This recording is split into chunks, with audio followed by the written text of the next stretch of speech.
बताने वाला हूँ हमारे संविधान की एक मुख्य बात है। तो दोस्तों आज हम पढ़ेंगे संसद, यानी संसद क्या आता है और इसके काम क्या होता है। तो देखिए दोस्तों, हमारे हम लोगों के समाज में जो कानून बनते हैं, जो कानून बनाए जाते हैं, उसे कौन बनाता है? संसद बनाता है। कौन बनाता है? संसद। देखिए संसद भारत की सर्वोच्च विधायी संस्था है, यानी कि ये जो संसद है वो क्या भारत की एक ऊंची व्यवस्था है, जिसमें ऊंची संस्था है यानी विधायी संस्था है, जिसमें क्या होता है ये देश के लिए कानून बनाते हैं। यानी ये क्या करते हैं? संसद देश के लिए कानून बनाते हैं और सरकारों के कामों पर चर्चा और निगरानी करते हैं। यानी कि क्या करती है जो सरकार होती है वो अगर काम करते हैं, नहीं काम करते हैं, तो उन पर क्या करती है? निगरानी रखती है। और उनसे क्या होती है? हर बजट यानी बजट देती रहती है, कितना आप उठा रहे हैं, कितना लगा रहे हैं पैसा, वो सब क्या करती है? कौन देखता है? हम लोग का संसद देखता है। अब देखिए संसद हम लोग का जो होता है, संसद यानी जो पार्लियामेंट होता है हम लोग का पार्लियामेंट, अब ये 3 चीज़ों से मिलकर बनता है। पहला होता है प्रेसिडेंट यानी राष्ट्रपति, दूसरा लोकसभा, तीसरा राज्यसभा यानी लोअर हाउस, अपर हाउस और तो प्रेसिडेंट। यानी इन तीनों से मिलकर क्या हमारा बनता है?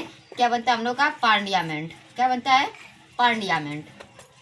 अब देखिए, अब हम जानेंगे प्रेसिडेंट यानी मतलब संसद। तो जानिए ये क्या करता है? देश का कानून बनाता है और सरकारों के कामों पर निगरानी और बजट पर बातचीत करता है। और ये क्या होता है? भारत देश का विधायी संस्था है। अब जानेंगे राष्ट्रपति यानी प्रेसिडेंट का होता है। तो देखिए राष्ट्रपति से संसद का मुख्य होता है, यानी कि ये जो राष्ट्रपति होते हैं संसद के होते हैं एकदम मेन होते हैं, यानी मेन होते हैं। मान लीजिए ये लीडर होते हैं, तो राष्ट्रपति क्या प्रमुख होता है और उसकी मंजूरी के बिना, यानी कि जो उस राष्ट्रपति होते हैं, जो संसद यानी कि मान लीजिए कोई संसद कोई कानून यानी कोई भी लॉ अगर आपने पारित किया, अगर क्या संसद किसी लॉ को पारित करने के बाद जो हम लोग का राष्ट्रपति होगा, जब तक वो क्या होगा, जब तक वो सिग्नेचर नहीं करेगा, जब तक वो मंजूरी नहीं देगा, तब तक क्या होगा? ये कानून पास नहीं होगा, यानी ये जो लॉ होगा पास नहीं होता। यानी कि सबसे ज़्यादा हक किसके पास होता है? हमारे राष्ट्रपति के पास। अब आते हैं दूसरा लोकसभा, यानी लोकसभा क्या होता है? ये निचला सदन होता है, यानी लोअर हाउस होता है, लोअर हाउस होता है। और इसका क्या होता है?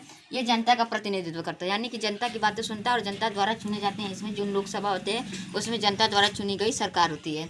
अब आते हैं राज्यसभा, यानी राज्यसभा ये अपर हाउस होती है, यानी उच्च सदन होता है। इसमें क्या होता है? राज्य द्वारा चुने जाते हैं, क्या हमारे प्रतिनिधित्व राज्य द्वारा चुने जाते हैं, उसे हम रखते हैं राज्यसभा।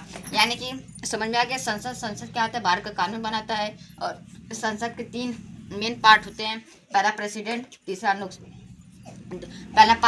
पहला प्रेसिडेंट होता है, दूसरा यानी हमारा मान लीजिए लोअर हाउस कहिए या फिर कहिए लोकसभा, और तीसरा राज्यसभा यानी अपर हाउस।